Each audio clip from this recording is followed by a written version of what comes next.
Beware Romulans bearing gifts.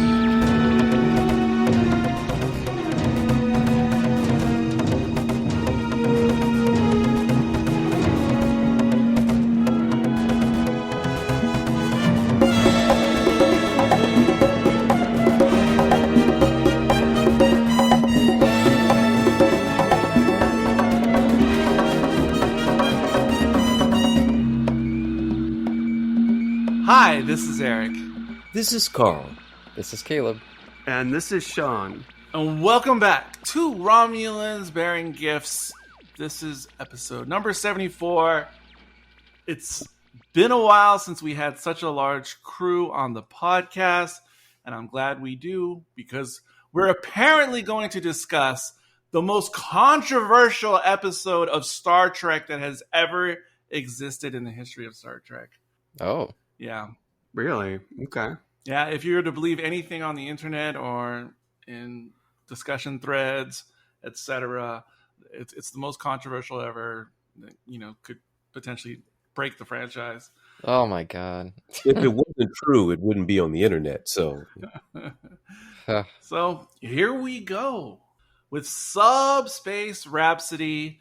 From the first moment it was teased, which was I think right after the premiere of the season 2. The moment it was teased, this had to be my most anticipated episode by far for this season of the show. The gist is super simple. There's a space anomaly, this fold in space that has to do with subspace, and Spock and Uhura and Pelia are trying to run these experiments to see if they can interact and use this fold in space. And somehow it is unlocked by the American songbook, and it creates an improbability bubble, which in itself has like sort of an alternate universe within, and it affects the Enterprise. It expands outwards, and I mean, that's pretty much what you got to know for the setup of the story.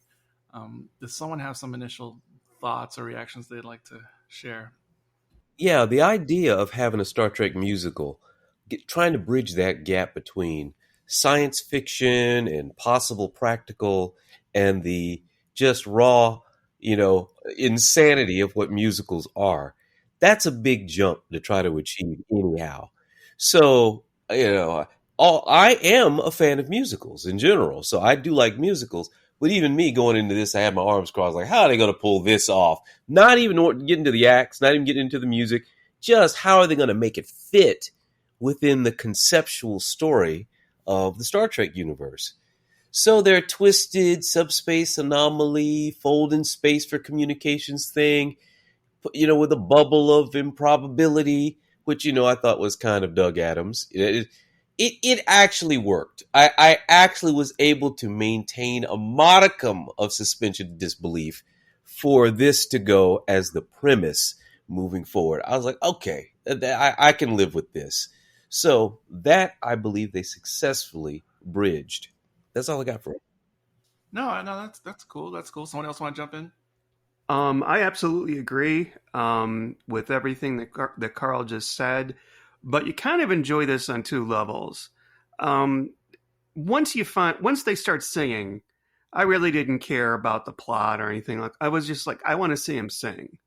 And the whole probability bubble, or that black, I don't know, even the anomaly, whatever that. I didn't even care about that. I was like, oh, blah, blah, blah, blah. Get to the part where you sing. But the problem for me was that most of these songs were not any good. What were there? 5 songs? More than 5. Yeah. Okay. It's going to be like 7 maybe. Some of them were short though. Yeah, the only 2 songs in it that I liked were the last 2, and that was the one Uhura sings, and the one that the big musical they do together, the whole ship. And I got like kind of excited, like, oh my God, everybody's gonna sing! Oh my God! It felt like I don't know, the end of a Christmas movie or something. But yeah. Yeah, and I hadn't been paying much attention online to what was happening with Strange New Worlds season 2. I, of course, took a long time to catch up. I only just caught up in the past, like maybe like 3 days. And the only one that I'd seen any buzz about, even though I didn't read what the opinions were, I would see articles popping up all over the place, was this episode here. And so I was like, okay, I haven't really seen a lot of these TV musical episodes. I guess they're becoming more of a trend these days, but I've completely missed out on all that. So I don't have any sort of preconceived notion, but I do love musicals. And I actually just went to go see a musical stage performance at Ghost over the weekend, and that was a lot of Oh, fun. wow. Well, that could work. Yeah, that sounds good. Yeah, it was good. So yeah, I came in with mostly open arms. I was like, okay, I'm curious how they're gonna do a premise to make this work, and I'm curious how it's actually gonna play out, assuming that most of these aren't natural singers, these actors. And I'm curious for you, Eric, because I'm sure you know I do know. whether it was actually them singing all the songs. Oh yeah. Everyone sang, even the non-singers. It was all their voices. And yeah, and I somewhat agree with Sean. I feel like the disappointment with this episode is that a number of the songs, most of them I'll say, are just kind of there, pretty forgettable stuff. I think the best songs were, well, maybe I'll save that when we get to them, but there was a number of ones that I thought were standout. But in terms of the plot, yeah, pretty forgettable. They made it work just well enough, but yeah, it was skirting the line of just being kind of absurd in that regard.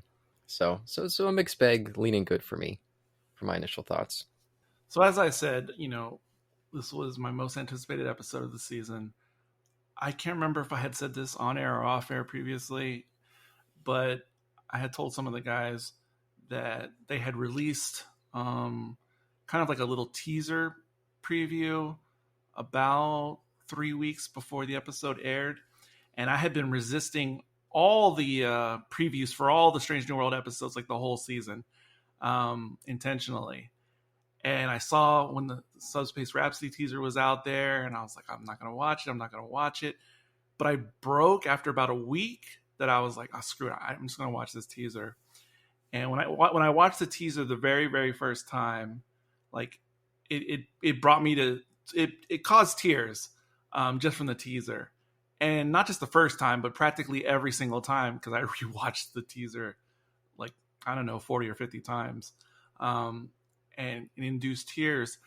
And I think the reason it has more to do with music and like music theory and stuff like that, not necessarily Star Trek. But in the teaser, they play just a little bit of Uhura's main song, the Keep Us Connected song. And I don't know how much you guys look into music theory or know about that kind of stuff, but there's just certain types of chords that people who compose musicals know, like just by the sound of the chords will evoke emotion, certain types of emotions in people. And I believe during that song, they very much use the same type of chord scheme like they use in the in Disney animated musicals, with like when the heroine or the princess has like a I Want song, like when they're longing for something. And so, I mean, I was already aware of that feeling before I ever knew anything about musical theory, just as being a kid watching musicals. And so I think that's what it is. It was the chords like tapping into me, and then combined with my feelings of Star Trek in general and just loving Strange New Worlds in general.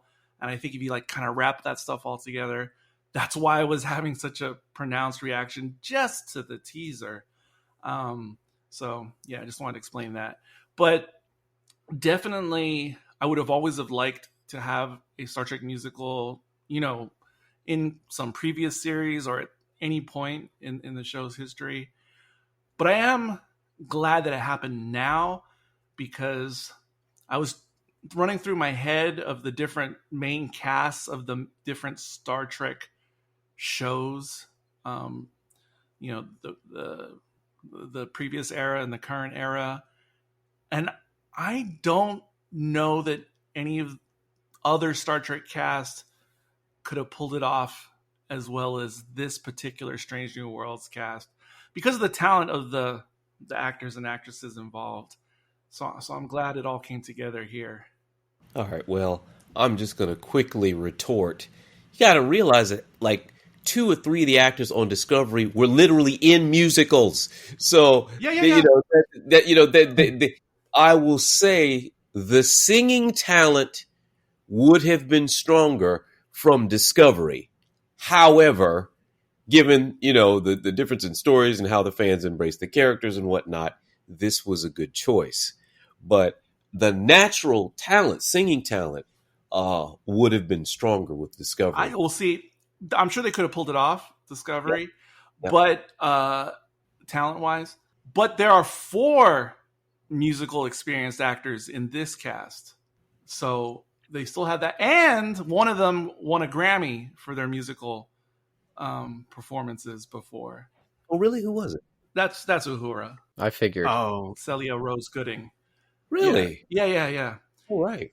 And then, like, speaking of Una, Rebecca Romaine, because for those who saw the short treks from Discovery and remember, it was established way back then, which was like, I don't know, 2018 or something, with Una, Rebecca Romaine's character, Una. It was established way back then that she had this affinity for Singing. not just singing, but Gilbert and Sullivan musicals specifically. That was established way back then, and they they mentioned it like in episode 1 or episode 2 as well as this season as a callback. And then true to life, when Rebecca Romaine was a girl, she was part of a Gilbert and Sullivan like performing troupe.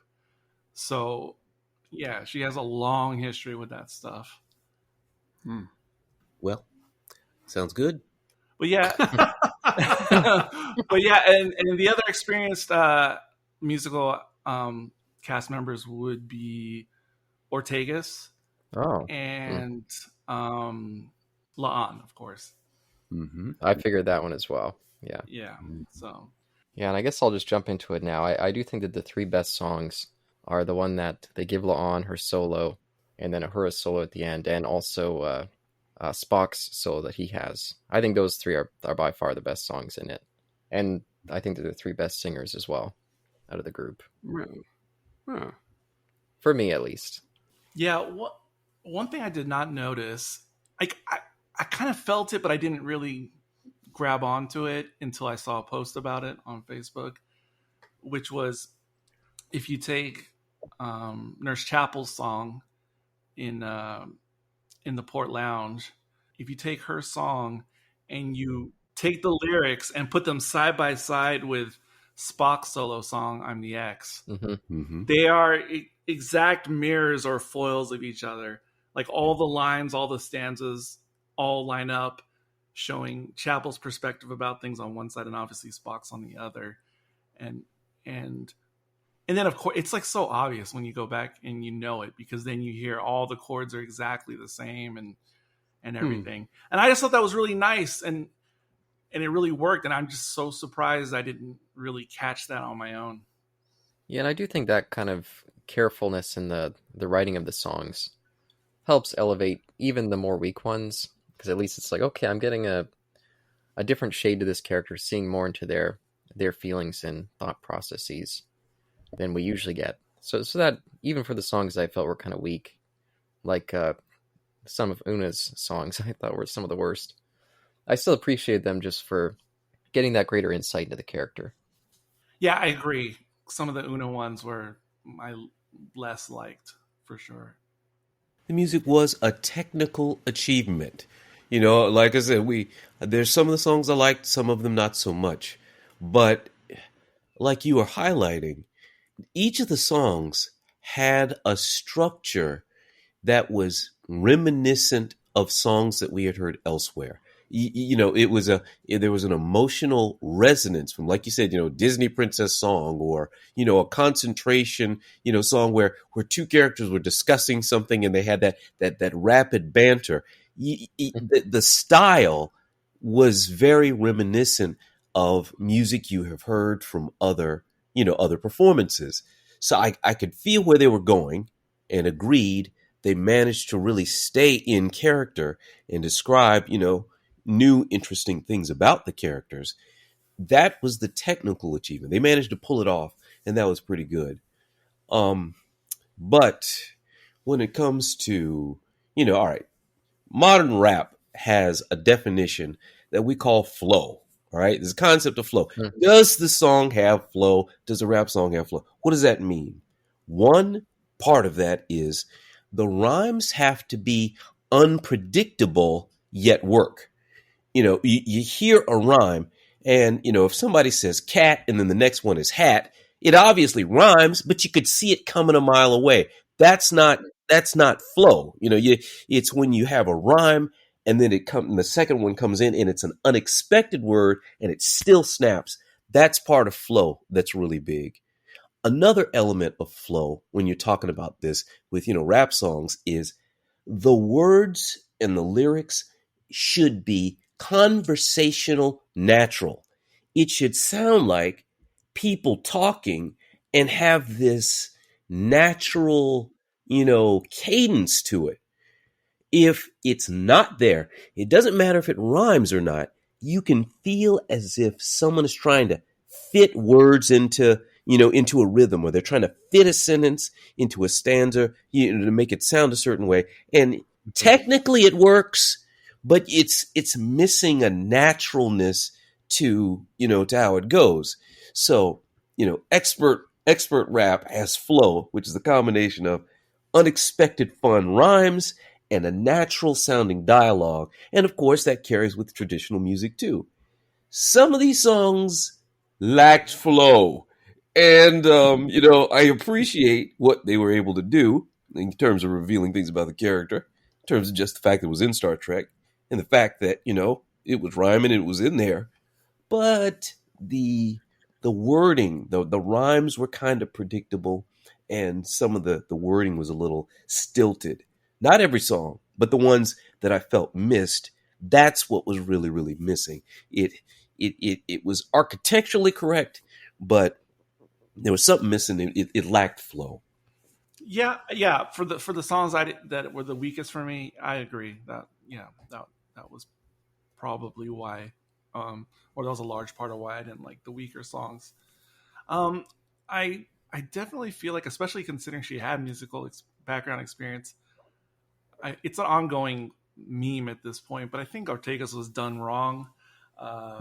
Especially because even though she played her singing part very well in this episode, and I understand they're just doing a status report, but the other characters' status reports at least sort of made sense. Yeah. Like, pretend like you take the music out of it and it was just a normal narrative.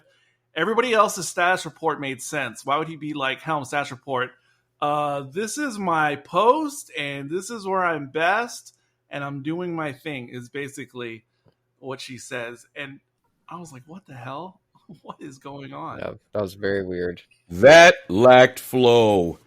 And just basic cohesion because it is supposed to still be them talking, not just whatever the hell that was. It's very odd. So weird. And to give it to her, of all people, the character of the main cast who seems to be getting the short end almost throughout the entire season, it just seemed like an extra what the hell.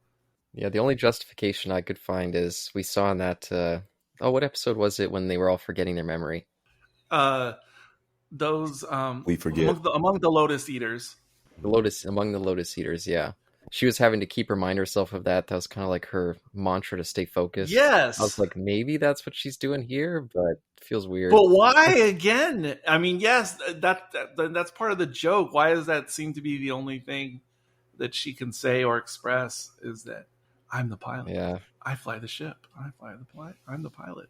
Yeah, I'm hoping the third season they'll find a better direction for her, because she does feel very flat at this point. I still love the performance, but character-wise, they're just not really nailing it there with her. Yeah. Of course, I agree. Oh, by the way, just because Carl was mentioning things we've heard before, I did want to call out, every time I hear that Anything Goes song that they play, I just immediately start thinking of Temple of Doom. Yes, me too. Yeah. Yes. Wait, but which song in Subspace Rhapsody is that in particular? It's the one that they play that sets everything off, that Ahura picks. I can't remember the actual name of the song. But Anything goes. Anything goes. Is it? Oh, you mean right at the when they send the right. First harmonic experiment. Yeah. Right. yeah, I wasn't sure if that was a name, but yeah, I was picturing that whole musical number. Mhm. Yeah. I was wondering if that, when I was rewatching it today, if that little sound clip that they send, it kind of sounded like Rebecca Romaine to me, but I don't know if she was the one vocalizing that. Oh, and I also wanted to point out another fun little bit of playing with the theme song. They've been doing that a lot this season. I don't remember if they did much of it back in season 1, but Oh, No. I thought so. Not at all in season 1. I thought so. I'm like, wait, does it usually sound like this? Did they do this? I'm like, I'm second guessing myself because I haven't paid that much attention to the theme song before. The opening thing has not been as choral before, so no, this Yes. was a bold new move. Bold new move. yeah, and just because I wasn't on for that episode, I did love the cartoon version. I thought that was so fun, the Lower Decks variant. Yeah. Absolutely fantastic. Those old scientists opening. And and I was really glad that, they had to do it for this, or it would have been a crime if they wouldn't have done some type of a cappella version. I only wish it was fully a cappella. They still retained the percussion. Yeah. I thought that they could have really gone full vocal with that and really blown the doors off it. I thought that was because come on, if you're gonna do the easiest sound to do, verbally would be percussion. They could have gotten that off, easily. So when they came in with actual like timpanis and stuff, I was like, what? Come on, we're almost there. Yeah, they should have hired Bjork, brought her on and her crew from that album that she did, all a cappella. Nice. Behind the scenes, the actress who plays La'an, Christina Chong, during the Ready Room episode, Will Wheaton, she talked about how going back to season 1, like it has always been her career dream to star in a musical, either in stage or on the screen, in a lead role, because she's only done like ensemble roles previously. And so going back to season 1, she would constantly bring up to Kiva Goldsman or other producers, hey, why don't we do a musical episode? Or wouldn't that be cool if we did a musical episode? And so, near before the start of season 2, they told her, hey, guess what? Not because she asked for it, but just so we're going to do a musical episode. So, that was like her little dream come true. I really liked her voice. In all the songs she sang, I really, really liked her voice. Her songs were not my favorite in the episode, but her voice certainly was. So Yeah. I was very much looking forward to it when she started. Yes, her first solo song, I think it's How Would That Feel? Yeah, I don't think that had flow, as you say.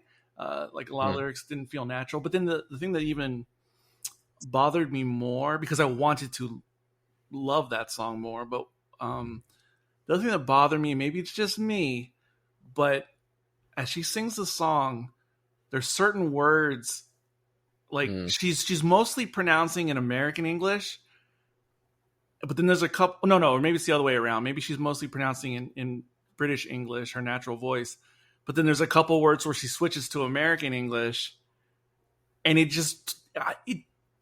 even though she only does it like 2 or 3 times, it really, really throws me. And I wish somehow there was an edit that just made her accent consistent. But maybe that's just me being crazy. That's funny. I didn't notice that. My issue is, as much as I was looking forward to her voice, her first song was a little long. And when you look across all of the other performances and everybody else that was there, like you said, Ortegas, I really wanted to hear something from her, and she had like 3 lines. Christina had her first song was probably the longest of all of the songs, and seeing as it did like flow, and it was long, I was like, why can't you spread that around a little? There's some other folks I really, really wanted to hear more from. So, that was problematic. Yeah, I definitely agree with that one had a number of awkward lines, just you could feel it in her kind of struggling to get her mouth around them to make them all fit. But I feel like the emotion of the scene is what carried me. I thought that was it made sense why afterwards she'd be like, "Oh no, I feel like this is a security threat. This is something I would never just be out here saying, even to myself." So I thought that element played well. Mbenga, the actor who plays him, Babs. Oh man, I used to know how to say his last name. Yeah, I know this is tough. I don't want to say his last name incorrectly now, but Babs O. He definitely not a singer in real life. Definitely not into singing in real life. But if you notice the few lines that he does sing, he actually sings in his natural voice as opposed to his character voice.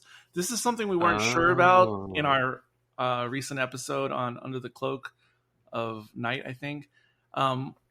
Whereas many people, some on the podcast and many fans, like complain they can't understand Mbenga when he speaks on the show. And I had noticed in the Ready Room that he sounds... Yes. And I had noticed on the Ready Room when they interview him, he sounds different, the actor in real life. And I finally pinned it down just to get it straight for the record. So it's part of a character choice or decision. I don't know if it's the actor's choice or whose, but someone's choice. That Mbenga's speaking voice, the actor puts hoarseness into his voice in the acting, because his natural voice, while he does have a Nigerian accent, he doesn't speak hoarsely regularly. And when you notice when he sings, he's more in his natural voice. Just saying, he's actually more not intelligible, but decipherable when he's just speaking as himself. So I don't know why they made that part of it. I don't know if he has a war injury. I don't know why. They're just trying to make him more Batman. Yeah. Yeah. So that's interesting choice they would choose to put that on, because at times, I mean, I can always understand him, but I could definitely see how that would confuse people, or at least make it difficult to fully comprehend what he's saying. Just wanted to put that out for the record. Now, of course, during the episode, I definitely felt the tease as it was intended. The Klingons are coming. Oh no. And you knew they were teasing that we were going to hear the Klingons sing at some point. I would love to hear you guys' reactions to that moment. Hated it. I thought it was cool to see Klingons singing. It was only for like a few seconds. I don't know if there was some sort of stupid inside joke that I wasn't getting. Oh.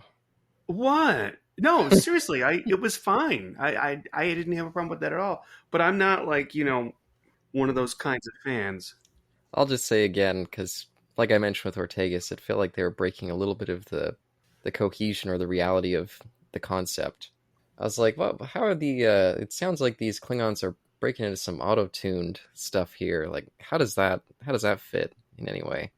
I will say, I'm totally cool with it now.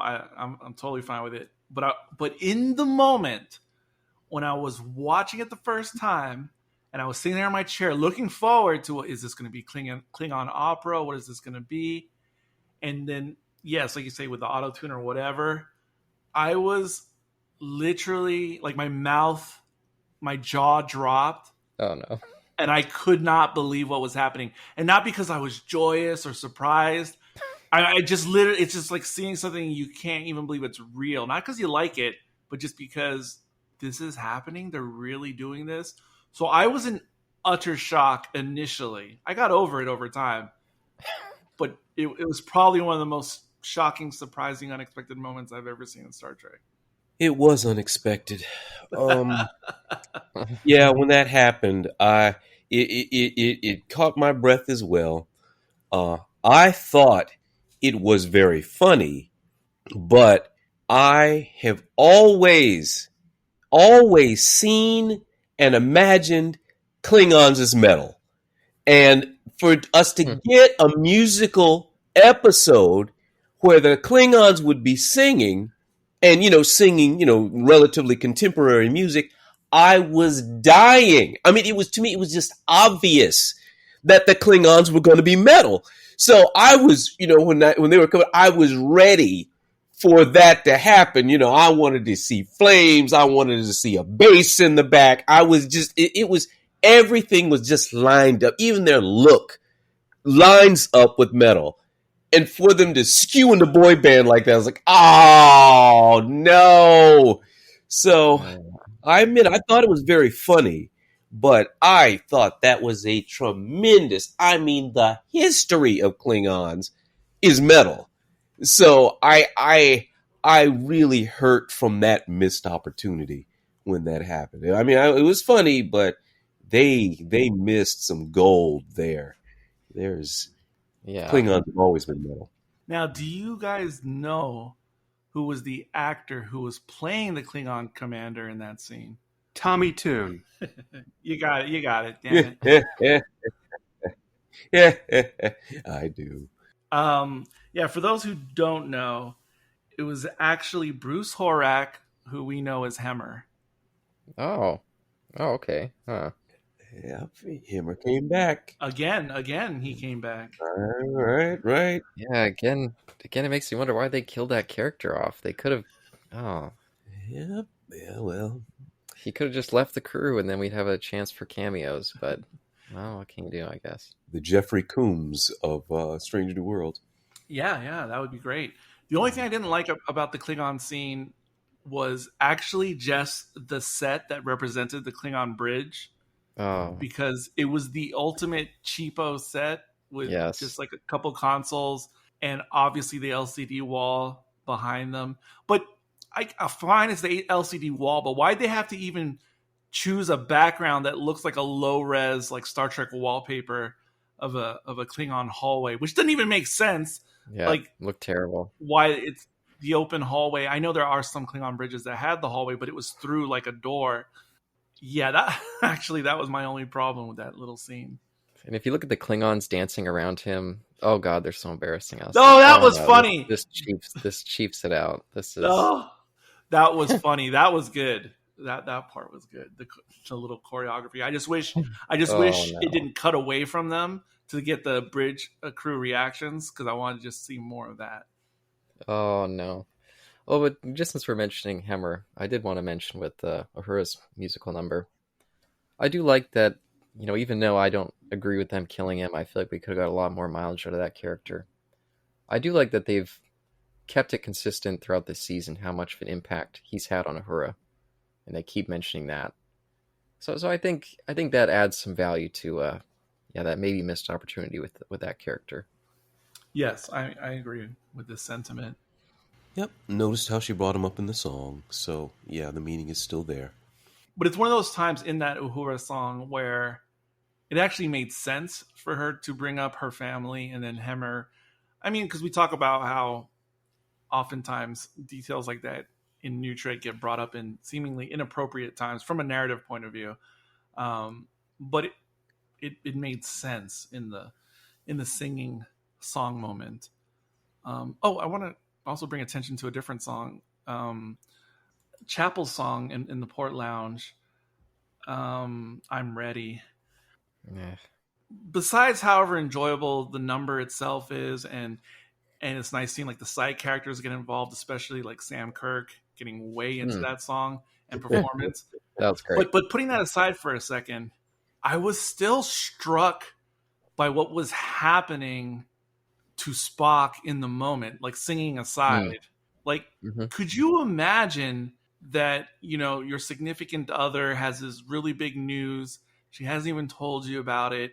She's discussing it with your other friends. And then you're there and he kind of confronts her a little bit. And then, whether it is in via song or not, she breaks out into this jubilee about how she's going somewhere else without you. That's insane. Like that felt incredibly soul crushing. Like, yeah, force. Like I was hurting for Spock while trying to enjoy the song and dance number. Yeah, I agree. That was pretty brutal. Yeah. And there is an element to this episode that I don't know if they've properly laid out how this scenario works, just in terms of, because they say, oh, you know, when we break in a song, that's when it's like making us display our deepest emotions and putting it out there.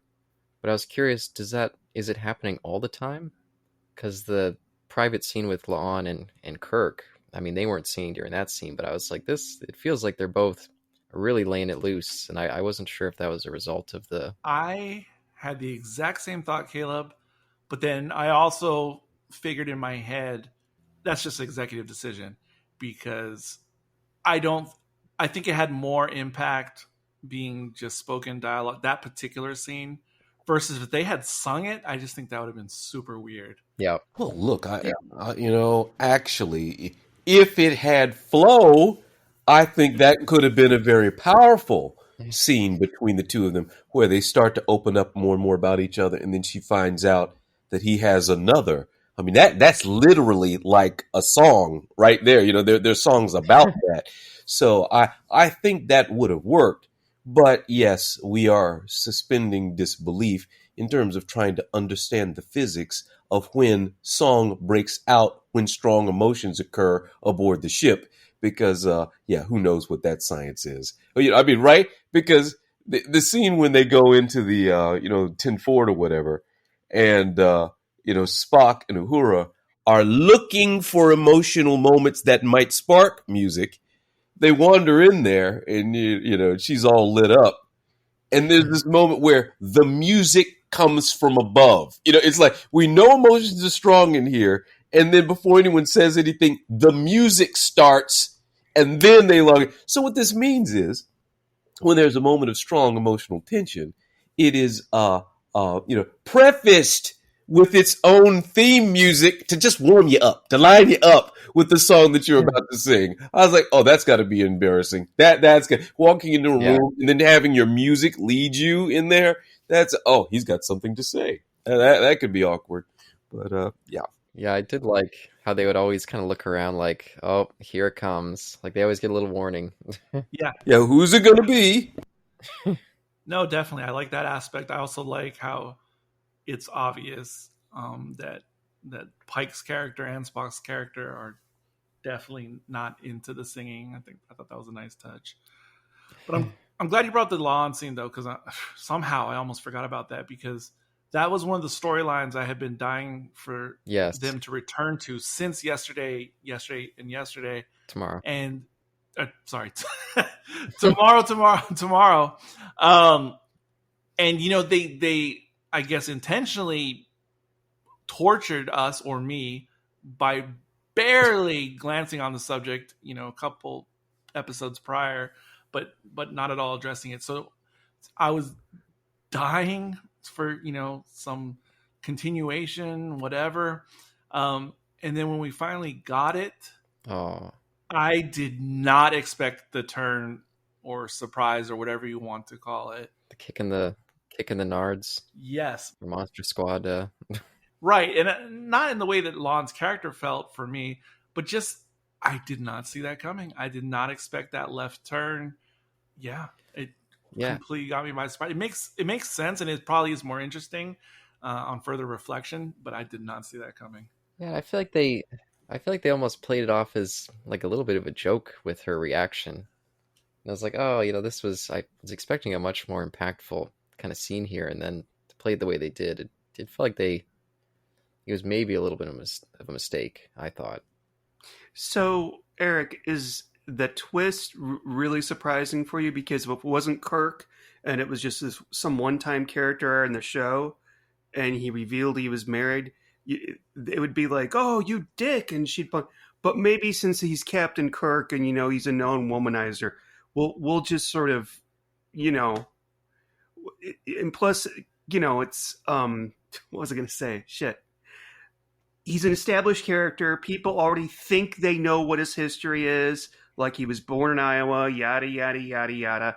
Do you think it was more of a shock for you because of that? Yes, you are correct, sir. Okay. You are correct. I did not expect him to say that he was like taken or seeing someone. Yeah. And then, of course, the I thought he was married. just a cherry. No, not married. Because he said, there's this girl on a Starbase one or whatever. We have an on and off again thing, and it's on right now. I think you'd like Carol. Brutal. Yeah, no one wants to hear that. And then, of course, the cherry on top is that she's pregnant. Yeah, and again, it felt it just played awkward that they were just unveiling it the way that they were. If it was explained in the episode that, oh yeah, just all of us were just, we have like a truth serum going on, I would be able to accept it more. But yeah, just the way it played, I was like, oh, I've been looking forward to this moment so much throughout this season, and to get it like this, it's kind of weird. And while it wasn't what I was expecting to happen, I strongly feel we are not done with this subject. I mean, the two Yeah. of them. We are not done. And that's totally fine. I'm totally here for it. I would like to see how this continues to unfold.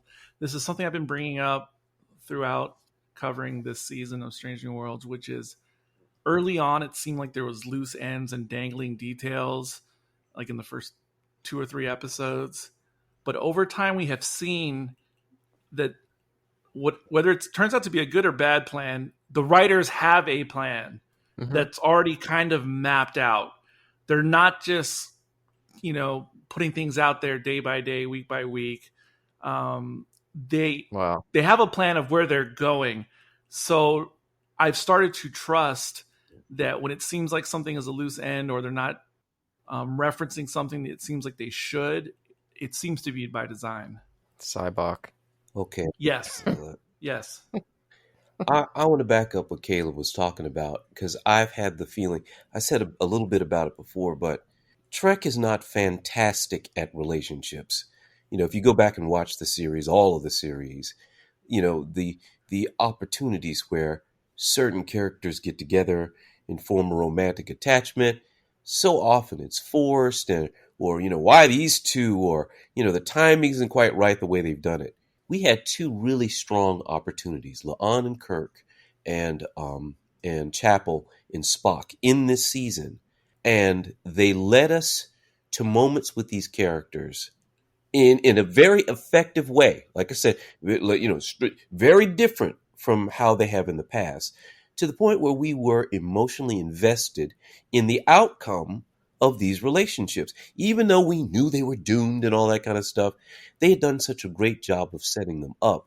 I really thought that they were going to give us a little bit of time in that place, right? Again, you think about Chapel and Spock, they, hit the bed. We see one scene where they're playing chess, and then they're breaking up. I mean, it's like, that's it. And there was so much stuff. I just, and I know you can't make 3 episodes, but there were just some moments that I really, really wanted to see to pay off the leading up and all the build up of the potential will they, won't they. Give me a little something, that was a result of that. Same thing with Kirk and La'an. Even though it's not her Kirk, for this moment to finally happen, we've been watching like 3 episodes of build up to get to this. And like I said, it's rare that they've been able to successfully create this emotional tension. And so once again, I'm like, all right, look, just give me something. Give us one good date with the two of them. Something. No, you'd love my baby mama. I gotta go. Oh, I tend to agree with Carl's sentiment, but I agree more in the Kirk Chapel situation. I agree less with the Alon Kirk one, just because, even though it totally makes sense what Carl said, I still feel it was a good execution of subverting my expectations in the Kirk Lon situation. But I get it though. I just wanted just a little.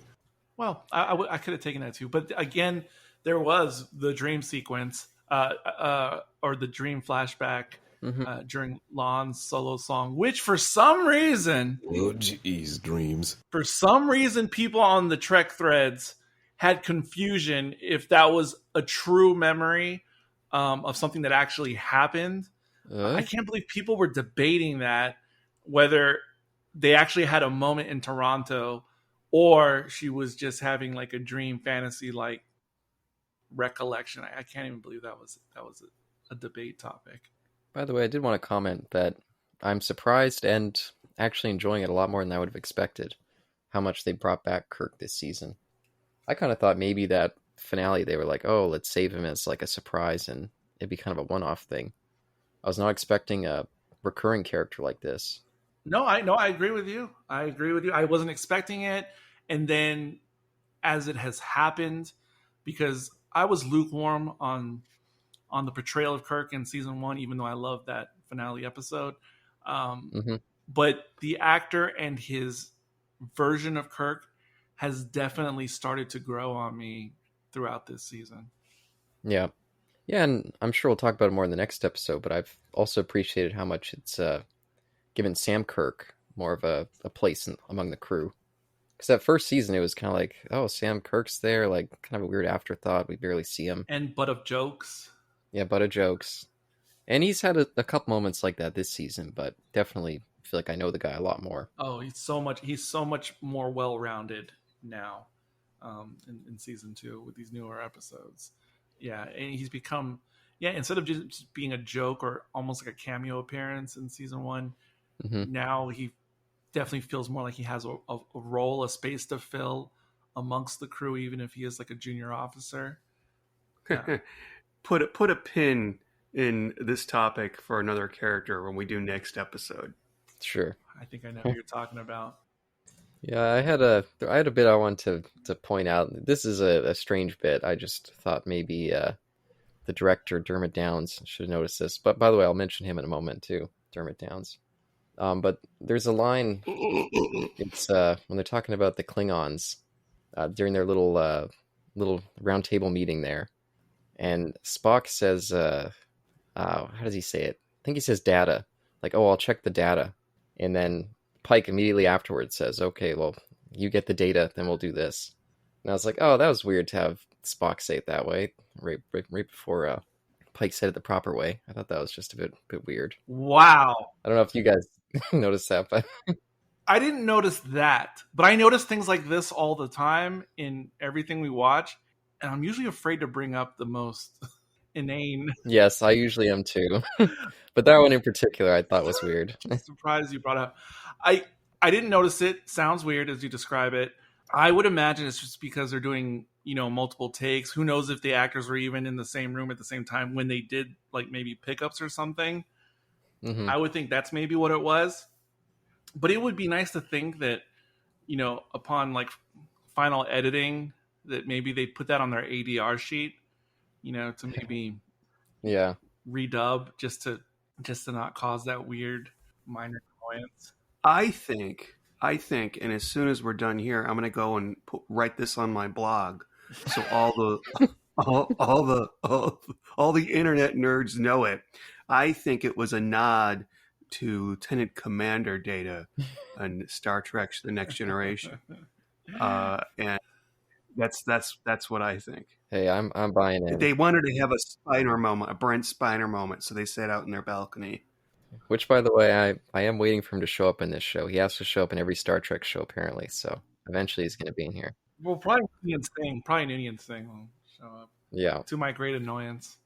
But I did want to point out for Dermot Downes, I saw his name at the front of this, and I had a little laugh to myself. Because a couple of years ago, I did a podcast for Escape to Witch Mountain.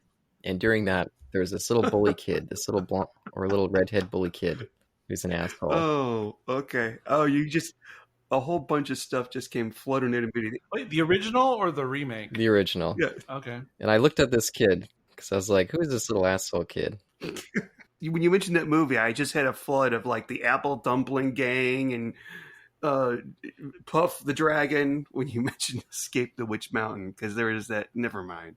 Because those are all like those Disney movies. Yes. Yeah. They'd show them every Sunday night on the Magical World of Disney. Anyway, keep going. I'm sorry for this non-show banter. Oh, but anyway, that little kid, the little bully kid, turns out that's Dermot Downes. I looked him up. I was like, who's this little asshole kid? Did he have much of a career? And yeah, he got into directing and mainly the CW Arrowverse stuff, but apparently he jumped over for this episode. So there you go. Wow. It's pretty cool. Yeah, I was looking up his IMDb earlier. I didn't realize he was in Escape from Witch Mountain, which I just have to piggyback on what Sean was saying, because it's a movie I always wanted to see when I was a kid. I have never seen it to this day. Oh, wow. I wanted to see it is because one of my only forms of entertainment when I was pre-K kinder age, I had like a record player and I had a Viewmaster. And Oh, me too. So there's some movies and shows I only experienced in record audio form, like including the infamous Star Trek LP that had like 2 stories that were like animated series quality stories. And then I had the Viewmaster for Escape from Witch Mountain. And so the Viewmaster reels are the only way I've known that movie. That one, and I think The Cat from Outer Space. I know them from Viewmaster. I've never watched them in any other way but Viewmaster. Well, you're missing out, Eric. I don't know what to tell you. Yeah. You know, if you haven't seen that movie, I'm afraid we can't be friends. So, Well, I mean, only the true fans have seen it in the original Viewmaster. So, you know, you've got to respect That is 3D, There you 3D go. to boot. There you go. authenticity here. Yeah, and I always thought that kid, the main boy in the movie, I always thought he was like a handsome fellow back in the early 80s. Just from the cover of the record or Viewmaster? No, from the Viewmaster. Yeah, there you go. By the way, another good Columbo murder in that, Romulans. Awesome. It's funny because I always thought it was Eddie Albert or Eddie Albert. I was gonna say the Barnaby Jones guy. What's his name? But okay, that's okay. Yeah, Not one of my favorite murderers, but this is a great primer for our live action Disney 70s podcast. I loved him in The Thing with Two Heads. Oh, jeez. That was a classic film. Oh my God, how hungry was he? Mm-mm. Dude, and then like in that same amount of time he did the movie Frogs, which is a terrible, terrible horror movie. And for years, as a kid in the video store, Frogs, and it was like this picture of this big frog with a human hand sticking out of its mouth. I'm like, wow, they made a movie about giant frogs. And then when you watch the fucking movie, there's no giant frogs. There are frogs and there are snakes. Basically, all the reptile wildlife turns on Sam Elliott and Ray Milland and all these other rich people that live near the woods. Oh, yeah. Yeah, I remember I got drunk one time and I started watching that and I fell asleep partway through. Maybe I should go back. Oh, it's boring. Yeah, it was boring. It's terrible. I'm sorry. We should get back to All Star right. Trek. No, you're fine. You're fine. So think of your final thoughts before we rate it, because I'm about to offer my final thought. Oh, I got a couple more bits, but That's fine. go ahead. So the main thing, because, you know, even though I adore this episode and I've watched it a few times already, it's not necessarily one of the episodes of Star Trek or anything where I feel like I need to go over every single little detail, because I just kind of enjoyed the overall experience. However, the standout moment for me, if I can only choose one, the one that really hit me and did and continues to cause even more tears, is Uhura's song, the Keep Us Connected song. And I've been going through the forums, you know, quite a lot. And I've seen a lot of people say what their favorite songs were.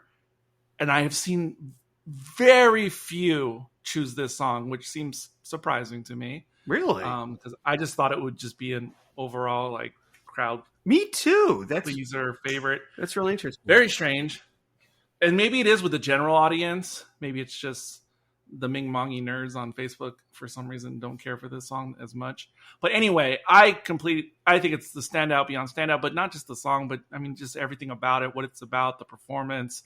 And part of the reason why it hits me so hard, besides the chord progressions, etc., is that as I was listening to the song and listening to the hook, you know, I keep us connected. And I was very much imagining and thinking of the original Uhura, Nichelle Nichols, all her appearances throughout Trek. And I never really thought about that concept, because we all know that in the movies and even on the original series, even though she is a main character, there's not many like Uhura focused moments or episodes throughout all of Trek. Yeah, and then just hearing the song and the hook, I keep us connected. And then later, you know, Pike says, you know, the voice of the Enterprise. And so I was overcome and continue to be overcome by emotion when I listen to that song, because I feel it's like such an amazing tribute to Nichelle Nichols in the original Uhura. And Oh, it's the biggest thing. Like, that's the most impactful thing for me to take away from this episode. yeah. If only she had lived a little bit longer to see this. In a way, she'd probably be proud. That would be so awesome. And to be the actor, I don't know the actress's name, to be her and like, oh my gosh, I'm playing Michelle Nichols and she's coming to see me sing. Yeah, that would be. This was the architectural part that I'm really talking about that was successful. I'm not sure, once again, the flow was fantastic with that one, but to learn what we learned about Uhura, what we've always known, but to see it expressed not just by her, but the fellow crew members acknowledging her for what she has always done for, the ship and historically for the crew. That was very powerful. That was well done. Yeah, no, that's my second favorite song of the episode. I think that was a big standout. And as someone who's liked the actress playing Uhura throughout this show, she's had a couple little spotlights, but I've also kind of felt like she's gotten maybe a lighter version of the Ortegas treatment, where I just feel like I wish that I could get a little bit more pull on this character and Really? care about her even more. Really? Yeah, I mean, she's definitely got a lot more screen time, but among the main leads, I feel like she's the one that has maybe the least going on. I was going to bring this up last time and this time, and I've actually had a different feeling. Now, while I think the actress herself is obviously extremely talented, it has taken me even longer to accept her as Uhura, say, versus the new Kirk. Because even though I think she's amazing, like, she hasn't fully felt like Uhura original to me. But no. Put that aside for a second. The thing that I was going to bring up before and now was that I've almost started to feel like the Uhura character in Strange New Worlds is starting to become like the main character of the show, where it seemed like it was Ensign Mount Pike initially, especially in season 1. I almost feel like it's become the Uhura show, and she's like the main through line through the entire series, because I feel like for a junior ensign as she was, or a cadet in the previous season, and then now an ensign, I almost feel like most things have, like, she's had the most spotlight throughout season 1 and 2, in my opinion. Really? Yeah. I feel that. Other characters have been highlighted, but she keeps being the accent along each of these episodes and literally the connector between them. So, yeah, particularly with this song and how they elevated her, the captain even, the voice of the Enterprise. That it sort of solidified that might be what they're doing with her. So, yeah. Yeah, and I felt that they've given her a lot of screen time. I just feel like, in terms of moments for the character itself to really shine, I feel like there hasn't been that many, especially this season. We had a couple more in the first season, but it has been less focused on her, but she has been present and important through all of these, the other characters and the other stories this season. So, yeah, I mean, she hasn't had, other than her singing one in season 1, she hasn't had like a big episode just about her. Well, that one and her deciding to leave Starfleet, those two. But it's clear that she is connected with Kirk and with Pike, and you all notice the way she was looking at Spock during his sad song? Very much so. According to the books, original series Trek, there was a little something going on between Uhura and Spock. I don't know if that's what they were going for there, but she was looking at him a little long, and I was like, what's going on with that? So, who knows? Yes, Carl, I did notice that, and when it happened, when I was watching it the first time, my mind instantly flashed over to the Kelvin timeline. Me too, 100%. Well, then, look, it's not just the Kelvin timeline. That is actually predates Kelvin. This is, like the old original series books that came out. There were many stories. Oh, I believe it. Where Spock and Uhura were a thing. So, don't just put it on Kelvin. Oh, no, I know. That's where my mind went. Yeah, I had the panic flashback. I was like, oh no, don't give us more of this. It so did not work in those movies. But Yeah, it was the movie's fault. Yeah. I didn't yes, panic, but That was in the felt movies? in the new Oh, I don't- movies, the J.J. Abrams movies. yes, Oh! I don't even think of those as the movies. yeah. I wish I was the same. Many don't. Yeah. I just like the Shatner and the Next Generation movies, but the rest don't exist. But there were two more things I wanted to point out. One of them was the song with Pike and Patel. Mm. Their little call over the right in front of everybody with their relationship stuff. I thought that was again probably one of the weakest songs, but in terms of the moment, I thought that was the way they played it was quite fun. Yeah, it was so fun. I didn't want La'an to end the call, even though it was like obviously super embarrassing. I don't want that to happen. Oh God. And it stinks because I was hoping maybe it'd be fleshed out like on the soundtrack, but it still ends in the same place. Oh. Yeah, and the other moment I wanted to point out is I did love, and it did hit some. It was the only part of the episode that hit some really emotional bits when they played the original series theme, that little bit during the after the main song. Yeah, that At was the end. nice. That was nice. Yeah, it took us back. Yeah, that was a very nice moment. And I was very surprised they did play more or less the original theme. But it also weirdly caused the scene to not only feel like it was the end of the episode, which it wasn't, but it almost felt like it was the end of the show or something, or like the end of Star Trek. because it felt like such a like meaningful moment. And I was like, what? Why is this happening right now? But yeah, it's still nice. All right. Yeah, and I really like during that when they're playing that song, we see Uhura kind of looking around like, oh, look how happy all the crew is. This is great. And they cut to one shot with Pike and Pelia, and they're just doing a little jig together. After everyone's already done dancing, the two of them are still dancing together. And I just thought that was so cute. I was like, were they just doing that and they just left it in, or it felt a little bit...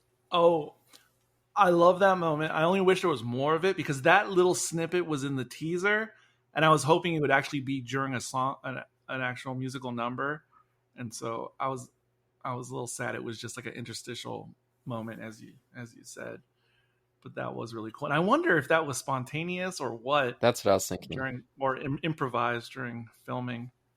And you reminded me of one other little point as you're going through yours. During the final song, the ensemble piece, at the moment it cuts to Mbenga and Chapel in sickbay, and they're like sort of skip dancing down the sickbay corridor. I cannot stop focusing on Jess Bush Chapel in that scene because the way she's running, skipping, dancing, like it reminds me of Elaine Bennis in the marriage, the wedding episode. I think they're in India or something, and Elaine starts doing her funky chicken dance or whatever it is she's doing. Oh no. That's what Chapel looks like, with this gleeful look on her face. She almost looks like an animated Peanuts character dancing to the piano. Oh no. I think it's adorable. It's awkward. It's weird, but I just love it. I need to make that a GIF or something. I love it. Caleb, what's your favorite song then? You told us what your second one was. What's your favorite? My favorite Spock's song. Oh, nice. Mm-hmm. Yeah, I think the Ethan Peck's voice just itself was really pulling me in. I liked how every now and again, because he'd have kind of a softer tone, and then he would just reach this point where he would just drop into this really deep place. I found that kind of soothing in a strange way. Almost an ASMR kind of touch. I don't know. I can totally see that. I just wish I wish they had like a bonus release of Ethan Peck singing Bilbo Baggins. That's what I need in my life. All right, that's too deep of a cut. From the Hobbit, the animated, was it? No. There, Leonard Nimoy sang quite famously this song about Bilbo Baggins. So Leonard Nimoy, like in that same era as William Shatner doing Rocket Man, all I don't know what they were thinking back then. It was like what the 70s when they did that. And so, yes, there is this, and he has a video. It's like a music video. He's Yeah, it's a music video. singing with kids. It's nuts Yeah. that Leonard Nimoy is singing this song to Bilbo Baggins. So yeah, It's This is a very dusty memory for me. it's going. And crazy. also check out if you want to see, I don't know if it's worse, but William Shatner singing Rocket Man is hilarious. It's fantastic. That's Aw. what it is. he has his signature dramatic pauses, even in the song. It's crazy. Rocket Man. Yeah, it's one of my favorite moments of Family Guy when Stewie does it. Mhm. Oh, and he has a cigarette too, because that's got to be in part of it. He's smoking a cigarette while he sings. All right. Yeah, I guess since we're doing favorite, least favorite songs, everyone already knows "Keep Us Connected" was my favorite. My least favorite, easily my least favorite, although there is a runner-up, but my least favorite is the "How Would That Feel" song with Una and La'an, but it's mainly Una who's singing when they're in the observation lounge. That is a weird song. It completely ruins any pace or urgency in the entire episode. Like it's just this, it does not need to be there in any way. And then, okay, fine, she turns off the gravity. I get it, I guess, for like some type of musical spectacle. That's fine. But then why did they have to show the horrible CGI shot when the camera is outside the ship looking in through the windows and you see a very obvious like CGI circa 2001 Harry Potter, like La'an and Una floating? What the hell was that? That was gross.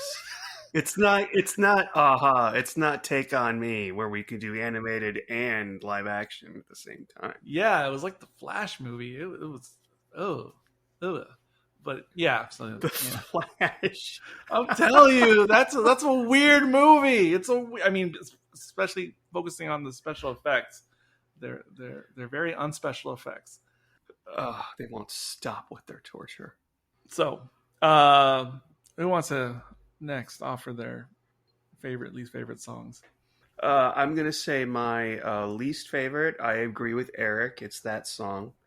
My favorite. I'm going to go with the happy, thrilling number at the end, which I particularly enjoyed because they had dancing in it. They had actual dancers in it dancing through the hallways. 1 minute they're working on something, and then the next minute they break into song and they start dancing. And that was the only dancing in the hall. I'm like, I want to see more dancing. Okay, the between the slightly lesbianic scene in the observation lounge, that wasn't dancing. That doesn't count.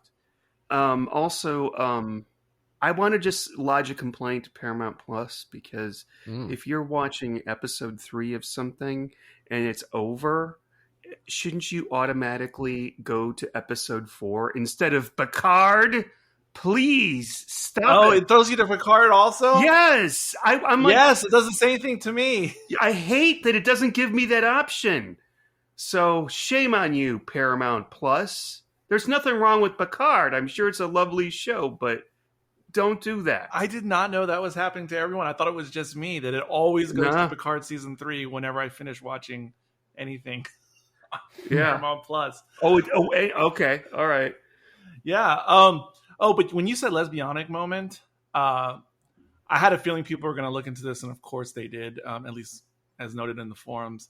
But during Chapel's number in the Port Galley is what it's actually called, the Port Galley, the bar on the Enterprise. During the moment, did you guys notice the moment when she sat down on like the sofa-like chair and she had the 2 female crewmen on either side and she toasted them? Because you didn't see season 1, Sean, but it was established in one episode that Chapel's character is like bisexual, like she dates males and females, and so a lot of people just were like, "Oh, look, there's a little oblique reference to her bisexual side just because of the toast." Was this a thing before the show, or what? Did they just make this up about when not a thing before Strange New Worlds, or did they? I'm assuming this is unique to Strange New Worlds. I can't imagine there was ever Okay, a reference before, but I could be wrong. I don't think so. Yeah, maybe the books or the comics or I don't recall. I don't recall any of that. No. yeah. Sometimes people, it's fun, but no, sorry, Peppermint Patty probably isn't gay. Well. Well. Oh well, there goes my bingo card. Oh, Caleb, did you say your least favorite song? my least favorite. It just, I guess, musically speaking, is the Pike and Patel one. I feel like it's song wise that one's the weakest. Oh yeah, you did. Oh yeah, I forgot you did. Yeah, but it's so short. There's not much there, Yeah, and Carl. Well, I'm kind of aligned with Caleb, really. I liked I'm the X is my favorite. It is a three-dimensional flow. So much like his chest, I really liked it. What am I talking about? One, architecturally impressive because of how well it dovetails in with Chapel Song. So from the structure of that dialogue back and forth, very well constructed. Second, it does a great job of clearly expressing Spock's emotion in that moment. I mean, the wording is well done. It's got, decent rhyming in there. It is a really an emotional song. You can feel what he's going through at that time. Third dimension is that, of course, a Spock song about emotion would be in the language of mathematics. And so this is what I mean when I'm talking about flow. It's got the synchronicity with Chapel Song, true emotional resonance in it, and at the same time, the wording is speaking of his heart and speaking of mathematics and variables and functions, and it works. It still works. That's good. That's really, really good. And that puts it way above all of the other songs that they did. So I'm the X, because X is the unknown. It's the variable in a complex equation. Right. He including the Y as the answer, which he cannot achieve. Beautiful. That's what I'm talking about. So that one was very well done. I like that. Yeah. And by focusing on that song, and you guys remind me of some of the little things in my notes. I was thinking, I noticed it a lot during that Spock musical number, but like the intermix chamber, that's in engineering, and then the way some of the consoles in engineering are designed, like they're angular. It looks very TARDIS inspired to me. Like a lot of the consoles, they remind me of pieces of the classic console. They're just not arranged in a hexagon. They're in a different kind of setup. But I was getting strong TARDIS vibes from that set. And furthermore, even though that set is obviously like the backdrop is the LCD wall, during the Ready Room, they showed some of the behind the scenes filming of this episode and the Uhura musical number. I had no idea that how incredibly massive that set is, not just with the LCD wall, but the physical constructed parts of the set. It's humongous. It is like a small hangar, and it is on all four walls. The set, like it's incredible. I had no idea. That's all. I had no idea it was that big in real life. Least favorite song, probably. I think it's Connected to Your Truth. The sort of like Gilbert and Sullivan dialogue between Kirk and Una, going through the hall, where the one where Yes, very much. that was first runner-up for me. Lon's peeking jealously around the corner. That one. Yes, yes. I love that. Yeah. The creeper routine. Yeah, I like the creeper part, but yes, that was my second runner-up for, which is unfortunate because again, like the other cast members talk about how Una is like, Wait, darling, it's first runner-up. Remember your beauty pageant rules. It's pageant rules, darling. I'm sorry, I stand I'm corrected. sorry, I just broke into Miss Crystal, the Bonje. It's okay. I don't know what happened. Okay. I'm gonna bring it. I'm gonna break into song at the end of this episode. But Oh no, not again. No, everybody breaks into Paul Lynn in the beginning of the episode. Oh my God, how are we gonna fix this ship? Take it away, Eric. Take it away. oh, I almost completely forgot what I was gonna say. Oh no, I just said it was a shame, like Rebecca Romaine, because like behind the scenes, like seeing the other actors, say how much like they love that she was there. She was considered like the elder stateswoman in terms of musical experience. She'd been doing it like most of her adult and acting career, yada yada yada. And then for her songs to feel like a little bit second rate, I just felt bad. Yeah, I liked her voice, and I could tell what they were going for. But like I said, the songs that have those elements in there, and they did not have the flow. Yeah, I agree, sadly, with those songs. But yeah, do we have a unit of measure? I'm trying to think. Okay. Caleb, when Josh does it, he comes up with something right away. Oh, I know. I know he always does. Yeah. Klingon boy bands. K-pop Klingons. Klingon boy bands. I'm okay with it. I was waiting for Eric to confirm, or maybe you're just waiting for other options. No, yeah, I'm fine. Yeah, well, no, I was waiting for both confirmation or options, but no, I'm fine with it. Hey, you're running this show. Take it away. Okay, Klingon boy bands. What was it? What is it? Okay, all right. So, out of 5 Klingon boy bands, Sean. Oh, why'd you have to pick me first? Okay.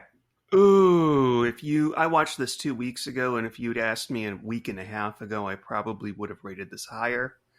But in retrospect and watching it again with the subtitles, which really doesn't do it justice, except for those 2 songs, I don't think I'd ever watch it again. I mean, maybe I would when I'm older in the home. There you go. So I'm going to give it 3.5 Klingon blowjobs or whatever it was you said. Oh my goodness. That's the back room part of the. Oh no. Very dangerous Klingon blowjobs. Let me tell you. Oh no, take it away, Carl. Could you imagine? Wait, receiving or giving? Oh, let's. I'd say. All right, moving along.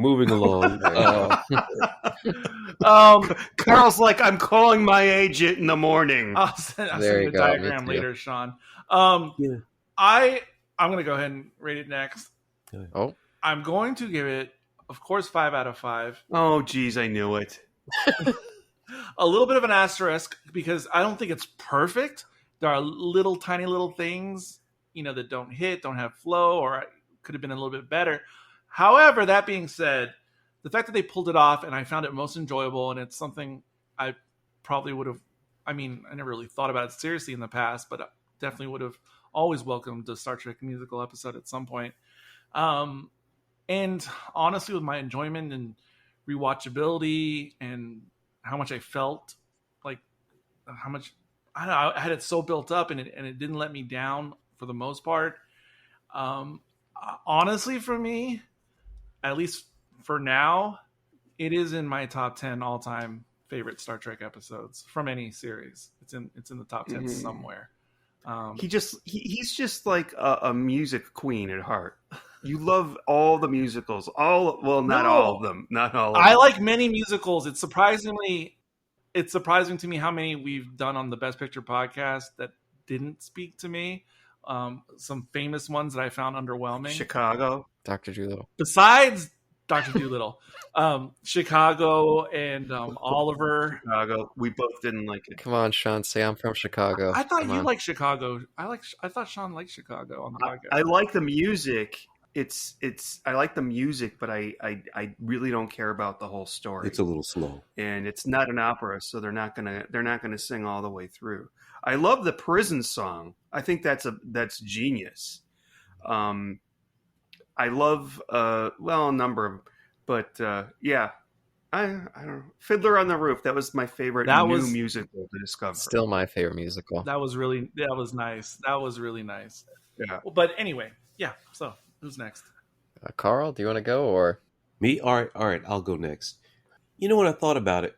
This musical episode of Star Trek was pretty long overdue. If you were to draw a Venn diagram of Star Trek kids/fans and theater kids/fans, I'm thinking you got a pretty strong overlap between these two things. Yeah. At least this is excellent. At least in my experience, I love that was the case. The biggest Star Trek fan I ever met, I met through the theater.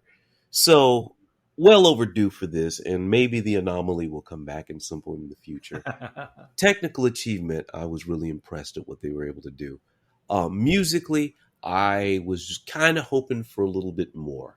So a little more flow. Yeah, gotta have some flow. If you're gonna do a musical, you gotta have some flow. So I'm giving it a 3.5. Klingon boy bands, little low, but that's what I'm feeling. Oh, but speaking of more, you reminded me of another thought I had. Oh dear. On this episode overall. No, I felt it was too short. Especially when there's been a lot of episodes that were an hour long this year. I was like, why isn't this one at least an hour long? I wish, though, it had been more like a 115, 130. I wish some of the songs were like more fully formed. I wish it had like a mini movie feel.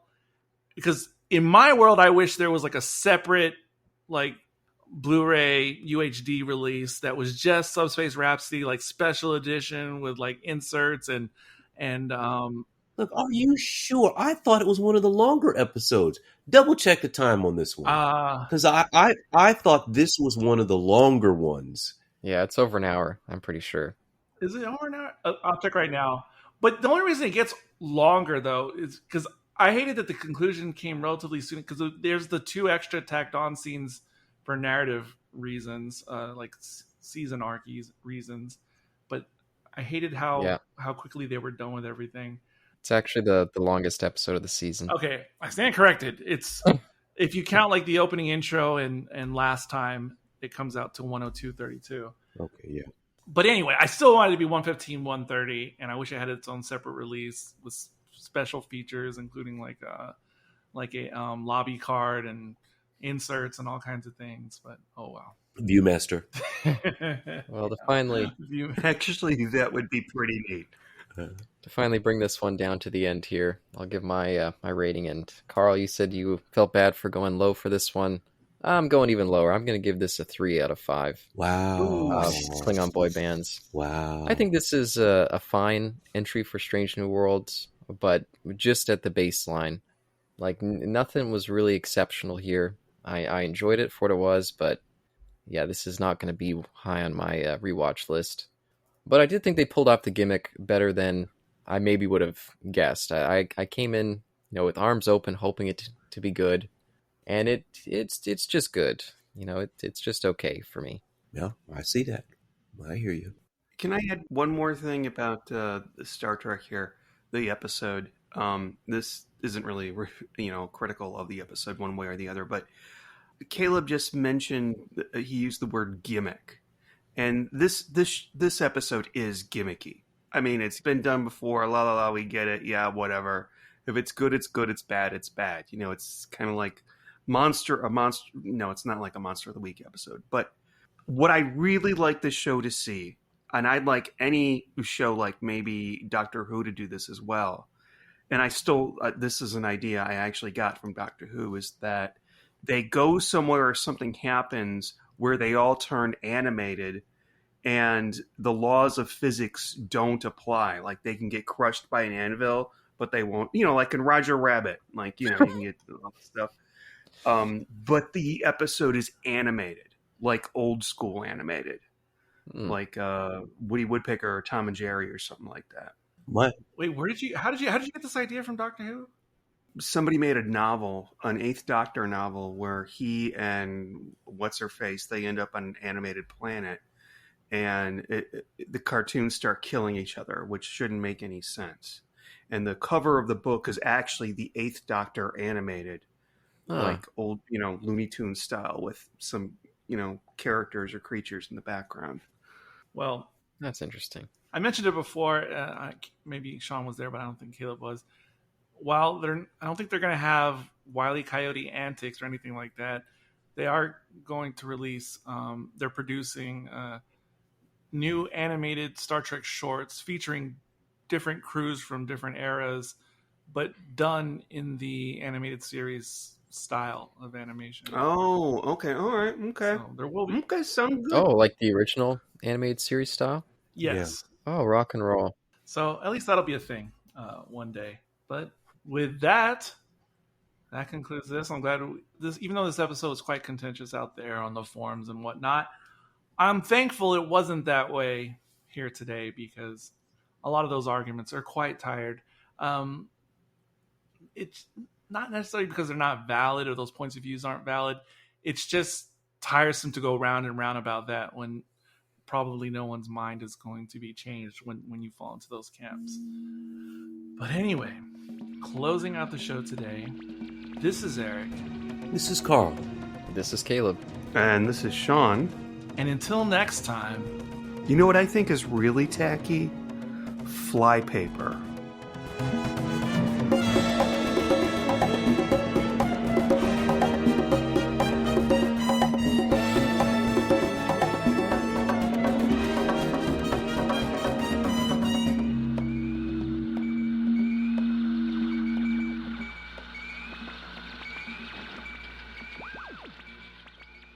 Beware Romulans bearing gifts.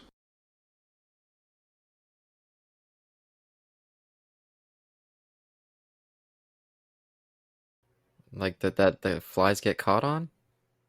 Yeah. It's cruel. It's definitely tacky. cruel. But...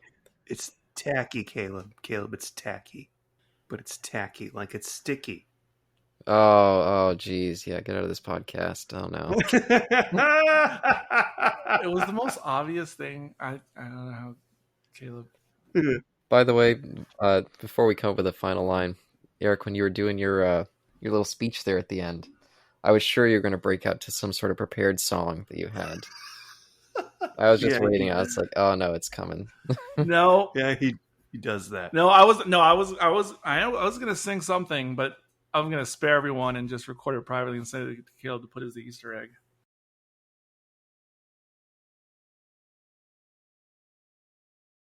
I'll say I'm very curious to hear what Sean has to say about this musical one, knowing Sean's usual take of musicals. Maybe I shouldn't spoil. But...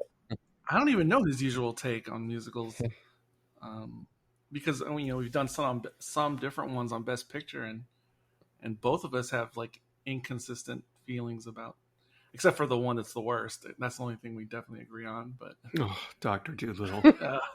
Oh no, not this again.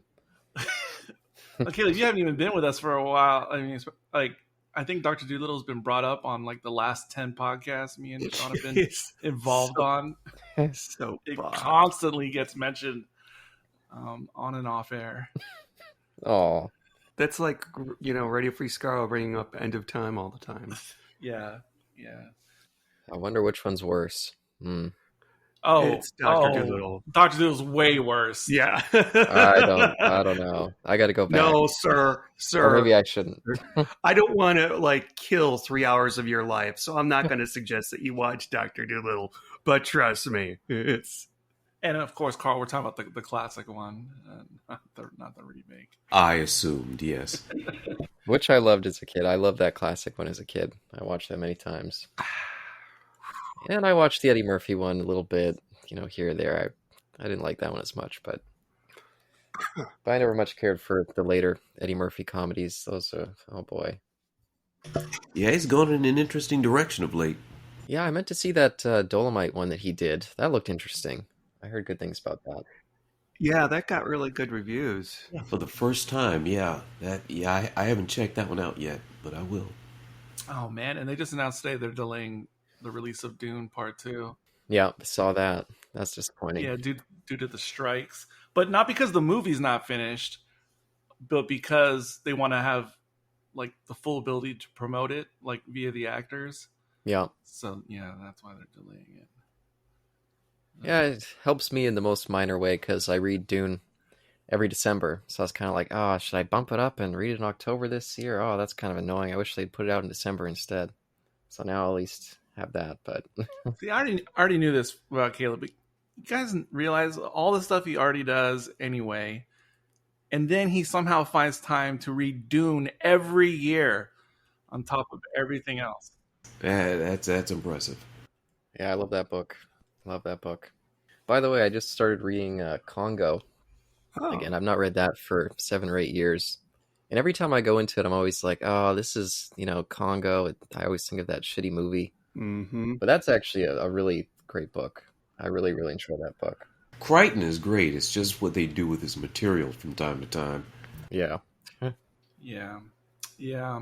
I really wanted to see that movie when it came out. I didn't see it till it came out years later on DVD, and I couldn't believe. Once I couldn't believe it. What the hell? I saw it in the theater, and I was not impressed. I do remember as a kid always liking Congo because I was like, hey, it's got that guy from Spider-Man in it because Bruce Campbell shows up in like the first few minutes. Or for me, it would be that guy from Clue, isn't it? Oh, yes, yeah. Tim Curry. Yeah, and I loved Clue as a kid too. I wasn't there a scene in Congo where they get attacked by hippos? Like they're on the river and it's at night and they get attacked by hippos. That sounds familiar. familiar. It's been quite a while since I watched that, but that does sound familiar. Hippos are terrifying animals. Hippos and chimpanzees. And I thought that before I saw the movie Nope. Oh yeah. Oh, I love that part of Nope, by the way. Yeah. That was rough.